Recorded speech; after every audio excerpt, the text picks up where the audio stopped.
Okay, so we talked about the communication, the importance of the user involvement, and of course, the you need to have the complete models. So that is these things which are important. We talked about in the last slide. We're talking about the entity. So entity is any concept which I just told you that has a significance in any given problem. Let's suppose if you are solving a problem for example, cultivated land or uncultivated land, and what you want to do is you want to have your own database. So that problem is totally different problem. There you have to find out what are the important entities which are there, and of course, once you identify those entities, then you'll be able to find out what are the attributes which are relevant to those entities, what are the behaviors which you want to capture, or what type of information is required in a given model. Let's suppose you want to build a data model for example, the in Karachi, we are looking for the urban land, and the way, for example, the KDA or the Sin Building Control Authority have given the lands, and you want to record that data. Now that is totally a different kind of a problem. So here you have to understand what are the entities which are relevant. Whenever we are going through with such topics, normally we have some common problems all the time. So we always discuss common problems. So for the common problems, everybody knows there is no issue about it when you talked about identifying an entity. But if you are doing a problem which is totally new problem, then it is difficult to understand what are the entities which are relevant, what are the entities which are important, are in the scope. In the geographical system, sometimes you have to, it is difficult to understand the concept of an entity. Okay, to identify how to tell the difference between entities, effect of evolution of entity on identity. Of course, with the evolution, sometimes we need extra information. Sometimes we need to have specialized entities. Sometimes we have to create types of entities. Sometimes we need to have add certain details into an entity to explain it. Whenever we talk about an entity, normally entity is defined in such a way that there must be some sort of identification. Let's suppose if I'm talking about for example, in the city of Karachi, I'm talking about KDA. So how they allowed different plots, what type of plots they are, exactly where they are located, what is their measurement. So all these things are relevant. How to identify the given plot in any given land. So means identification, of course, is important in terms of an entity. And of course, the next thing which is relevant whenever we talk about such modeling is the relationships. What connections are there between entities? For example, right now I gave you an example of a KDA. Let's suppose you want to develop such a database which is a geographical database, and where we want to have data of all their sectors and their how they have allocated lands, and what towns are coming in those sectors, and how they have been categorized in A, B, C, D, and blah blah blah. So if you want to model that particular situation, there you have to see what type of relationships they have, how they are connected. So in complex problems, it is always difficult to understand the relationships, to identify the relationships. When we talk about simple problems, the problems which normally we do in the classes, वो problem ऐसी होती हैं कि जिनमें हमें quickly पता होता है कि यार ये रिलेशनशिप होंगे, ये होंगे, वो हमें याद होती हैं, बल्कि जुबानी याद होती है कि ये होने चाहिए, ये हैं. For example, if I ask you what is the data requirement for a university-based system? This is a common problem. So you people quickly ask me, sir, the student is important. We need to have his marks, his identification. We need to have the information about courses. You start telling me because it is a common problem. But remember, when we are learning any concept, we are not learning that concept to solve the common problems. We are learning those concepts to have the knowledge and have the fundamental knowledge, so that we can solve even the most complex problems. Let's suppose that problem may be related to oceanography. Let's suppose I have the images, and I want to have those images, and I want to extract some information out of those images, and I want to model it. Let's suppose I want to divide the land in whatever manner I want. There is one way by which the geographically the land is divided. One way is that we divide land according to our own government laws. For example, how the land is being divided in Karachi. Let's suppose we are solving our problem, and we create our own distribution, and we create for to solve our problem. Let's suppose we are solving a problem of traffic density, and for that purpose we can solve this problem in whatever manner which we think is the best manner to solve the problem. Um so and if we are doing it, then what type of relationship will be there, how different things are interrelated. That is important. Let's suppose in the case of COVID, let's suppose if I ask you to develop a sort of a database, so what things are relevant in a COVID database, whether the location is important, whether the location is important, whether the patient is important, whether the people who are living with the person who tests positive are important to us, the area in which he or she is living is important, or from where he or she came in the last few days, that is important. So what data you want to keep in your database, so that you can analyze it and you can solve your problem. So by giving you different examples, I just want to open your minds that you have to solve various kind of problems, and I'll give you such problems, different problems, so that you can do it yourself, and you exercise it, so that you will be comfortable in making these models in any given situation. um, Okay. Relationships, as I talked earlier, that the connections are there between the entities. What connections are there between the entities? In different models, the relationships are being represented differently. But the common way of representing a relationship between the entities is we know that हमने fundamental database के course में पढ़ा हुआ है कि जनाब ये तो वन टू वन होता है, वन टू मैनी होता है, और मैनी टू मैनी होता है, और there may be various kinds of relationships and between two entities, and we can define that relationship also along with type. The existence, dynamic or static instantiation, that is another problem, that is another issue, whether that is static or dynamic, it's changing all the time or it remains the same. Not necessarily that all the time we have the static information, sometimes we have the dynamic information. So uh, how to model the static or the dynamic situations in the form of instantiation, that of course we have to cover in the model. Dependencies, existential and functional, whether what is the dependence of one entity to the other. The existence dependency है, existential dependency है, या ऐसा तो नहीं है कि one entity exists, the other entity exists, if one entity goes, the other entity will also go. The birth and death of the entity is dependent on one entity. Maybe that is sort of a dependency which is there. Or there is a functional dependency, that if this happens, then this will happen. If this process will end up, this process will continue. So we have functional sort of relationships, like a hierarchical relationships.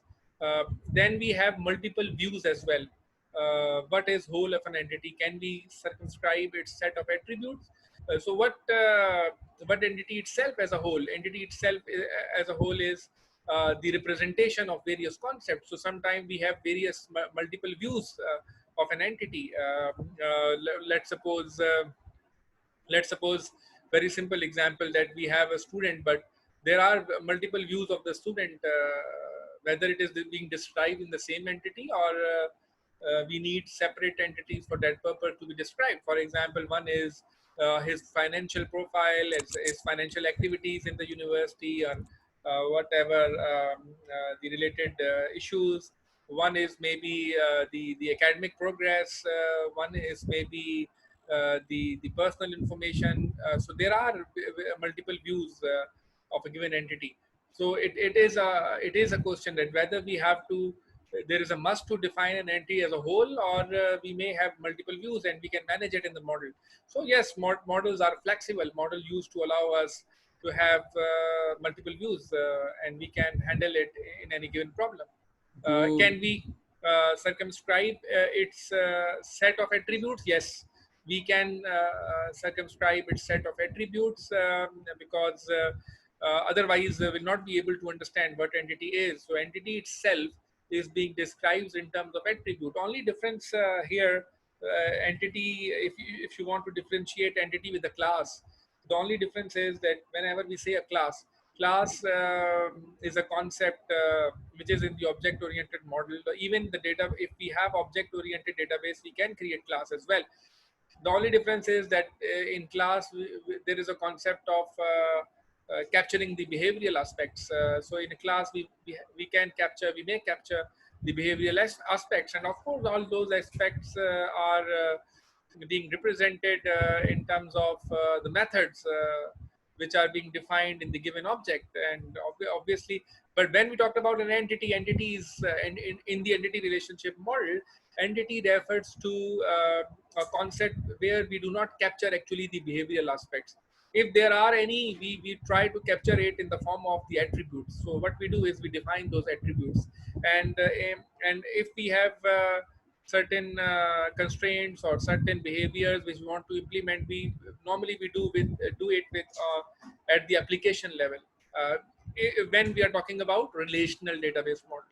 But let's suppose if you are using object relational approach, or you are using pure object oriented approach, you might also do this, and this we will discuss later on. So that is these are some of the important and relevant aspects related to the modeling. Behavior do initiates do sorry behavior do entities have states and behavior.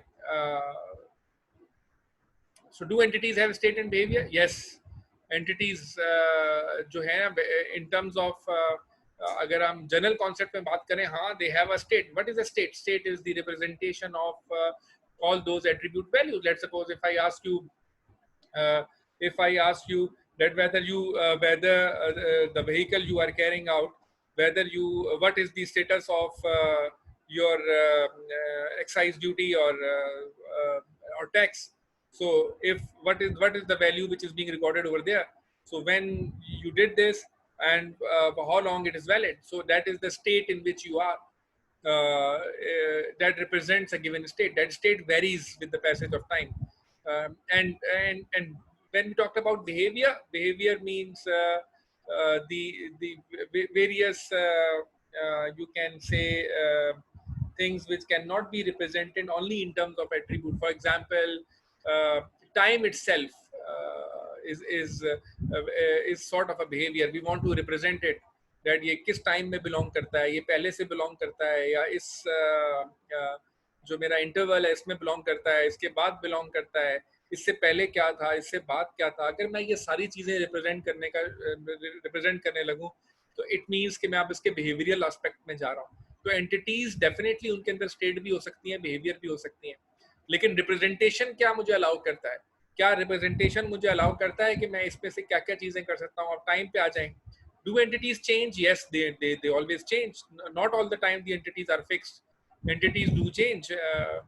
ऐसी भी entities हो सकती हैं जो change ना हो, but entity change होती है. For example, just I given you the example of KDA. So of course the new plots are being allotted, the new homes are being built, the new maps are being approved. So that change the scenario on the ground. So if we have the information of the land, you will observe yourself that these values are being changing. So entities change.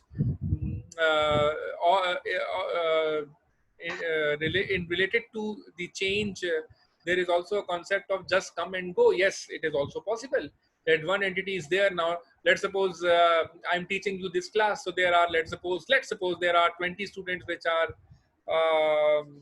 are being enrolled in this class. One of the student left out uh, and not want to continue. So it means the entity comes and go. Yes, entities comes and go. That is also possible. So change is always there. So entity change भी करती हैं. जैसे मैंने भी example दी थी glaciers की. अगर मैं ग्लेशियर्स की मॉडलिंग कर रहा हूँ, तो इन ग्लेशियर्स की मॉडल में you people know कि glaciers are quickly melting nowadays. So whatever the landscape we have for the glaciers 10 years ago, right now it is not the same case. So what is the change which we have in the last 2 decades due to the climate? Let's suppose we want to study that relationship. So these entities do change. Hierarchy, inheritance, classification. These are the other important concepts we have. We can classify the entities. Yes, we can classify. Whenever we classify, it means that we are finding out the common behaviors. We are talking about the common attributes, and classification always help us to understand the concept. So in the class model, what we do, we make the classes. So what is a class? Class is a collection of objects having the common attributes and behaviors. Similarly, inheritance, yes, that is another kind of relationship which do exist among various entities. One entity might inherit some of or all the attributes or behavior of the super entity or a super class. And of course there is hierarchy. So hierarchy is also there. That it means that we have one system, and then we have subsystems and so on and so forth. So entity relationship modeling, whether object-oriented modeling or a network modeling or relation-based design, all addresses these issues in a quite different ways. So if I ask you to make a network diagram or a network model, it's a totally different ball game. If I ask you to make an object-oriented model, object-oriented diagram, or representation, it is totally a different way of representation. So we have various models to represent various phenomena.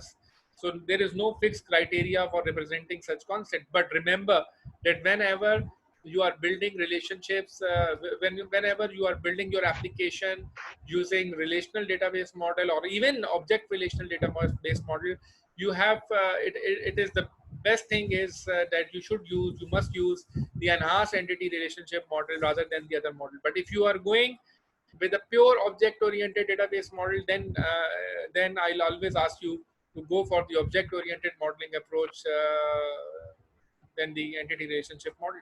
Or if you want to develop a network relationship, so you have to need to have a network diagrams. There you have to make connections, how one is connected to another. Like in COVID scenario, if a patient comes over there, we just want to confirm that whether that patient come from abroad, whether he traveled from one place to another, whether is there any patient, is there any person who is COVID positive near him in the family. Just we try to know the network. So, and we can build that network also. That network has a great potential which can be used for various purposes for analysis tasks. So different problems, different ways. Always remember, as an MPhil student, मैं तुम लोगों से हमेशा ये कहूँगा, कहता ही रहा हूँ कि MPhil का जो स्टूडेंट है उसका जरा बहुत ब्रॉड थोड़ा सा स्पेक्ट्रम होना चाहिए कि आप लोग ये सोचो कि यार हम प्रॉब्लम्स को कैसे टैकल करेंगे, बड़ी प्रॉब्लम्स को हम कैसे टैकल कर सकते हैं, उनके सॉल्यूशंस क्या हो सकते हैं. ठीक है. So just going through with the lectures and just having the presentations, it will not help you out. So you have to come out. So I will give you some assignments as well. Okay. The company database, that example is used to just to give you the concept, a simple concept where you have a mini world where we describe the concerns of the company divided into different departments.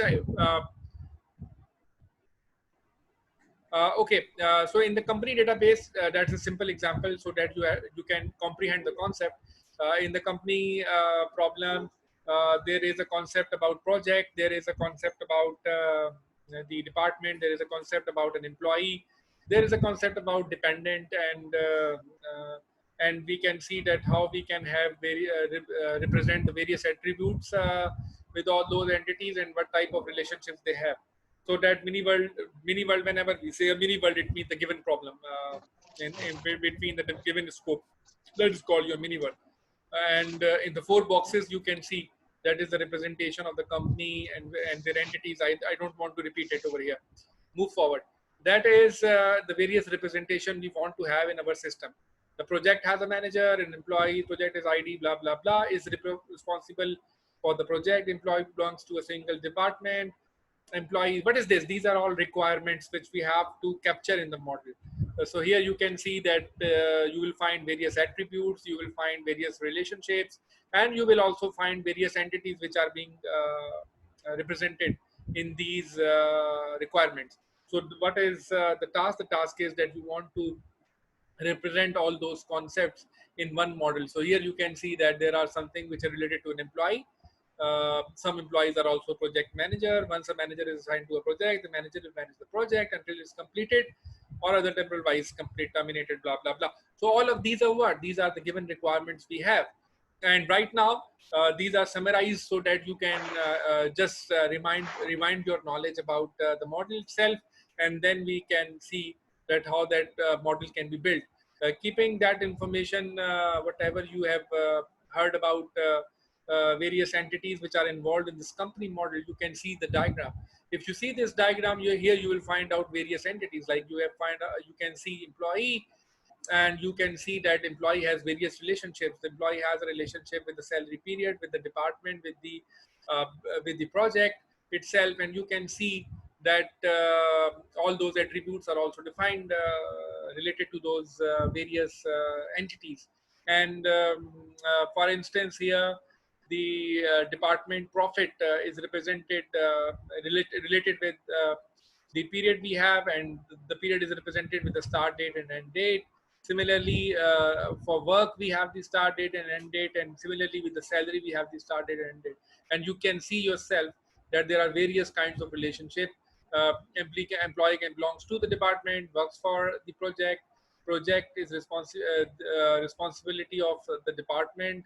The project itself is managed by a manager. Manager itself is an employee, and you can see that between employee and manager there is a union sign. It means that it represents a super type and subtype entity, and you can see that in that way what you do is you can model the given situation. So all those concepts which are defined just in the previous slides are being represented in this model. That is the way by which we can model various situations, whatever situations we have, whatever the cases we have. For that purpose, we have to understand some models. The first model which we'll try to understand is itself is called as the temporal entity relationship model. Normally, we call it term, TERM. Okay, so maybe I'll ask you at the end of the day that I'll give you any problem, and I'll ask you to represent in term. So then when I say you represent in term, then you have to use the symbols which are being defined in the term model. The term is called the temporal entity relationship model, was the first temporally extended model to be proposed. The first model was term. The main motivation of term was to provide database designer with a model for data definition, data manipulation that allows a journal and rigorous treatment of time. So that was the first time somebody introduced the concept of term, and they allowed the people to model a situation where you can use data definition and data manipulation. So when we say data definition and data manipulation, it means whenever we say data definition means the creation of an entity, that comes under data definition. And when I say manipulation, data manipulation, it means we're talking about the insertion of the data, the deletion of the data, or the process of update we are referring to. So this is with reference to the treatment of time, rigorous treatment of time, because before that there was no representation of including the time concept. To accomplish this, term most notably introduces the notion of history as well. Uh, when I say history, you remember we talked in the previous lectures. History refers to all those facts which happened in the past. So, because we were talking about updates, so as you know, that when we talk about updates, so all of that or some of that information, when we update it, we lost it. So, when I say in history, it means historic information, which is a function from a time domain to some value domain. Of course, it's a function of time. Let's suppose if I ask you what was the value of share on 1st July 2020, what was the value of share on 1st July, 1st June 2020, similarly 1st May 2020. So it means it's a mapping of time with the value. So you can get a value and then you can see yourself that on the 1st May 2020 the value is this, on the 1st June 2020 the value is this. Similarly, you can do it for example for currency or currency exchange. You can see the value of rupee. So it is always we have that historic information because we are interested what is the value right now, but what was the value 10 days ago, what was the value 15 days ago or 28 days ago, because lot of transactions which we are performing worldwide, there that concept is very important, that when that agreement was done, on what value that agreement was done. So the historic data in many situations, that has importance. So that term allows us to introduce the notion of history, which is a function from a time domain to some value domain. Histories are then used for the modeling time varying concept, as we have discussed with some examples. Unlike all other temporal ER models, term does not have a graphical syntax but has a Pascal like syntax. अच्छा, term को जब introduce किया गया तो term में notions नहीं थे, term में ग्राफिकल नोशंस नहीं थे, बल्कि टर्म में क्या था, that as a notation, as a Pascal like sort of a procedure, or you can say sort of a structure, how we can define a structure. So the model help us to define these structures, and later we can convert those structure into the database. The term distinguishes between the time and the representation of time. There is one time but many possible representation of time. That is another important contribution of this model, that on not only you represent the time, because time representation is a different thing. Normally nowadays what we do is that we can easily represent a time by adding such an attribute, and we can represent a certain time, maybe the transaction time, maybe the validity time, maybe the joining time, maybe the resigning time. So we can have those values, but he give the concept of representation of time, and those representation means that what this time refers to. So that representation can also be represented in terms of the model. So in this model, the domains are termed as structures. याद रखेंगे, domains are termed as structures. A time domain is thus a time structure. We define structures in various procedural languages. So अगर उस concept को भी ध्यान में रखें तो बात समझ में आ जाती है. Domains are termed as structures. A time domain is thus a time structure. With term, the designer may define time structures, but term also includes a predefined time structure of Gregorian dates. So as we are using Gregorian calendar for representing values, for representing time related concept, so actually whenever we talk about a domain, it treats it like a structure.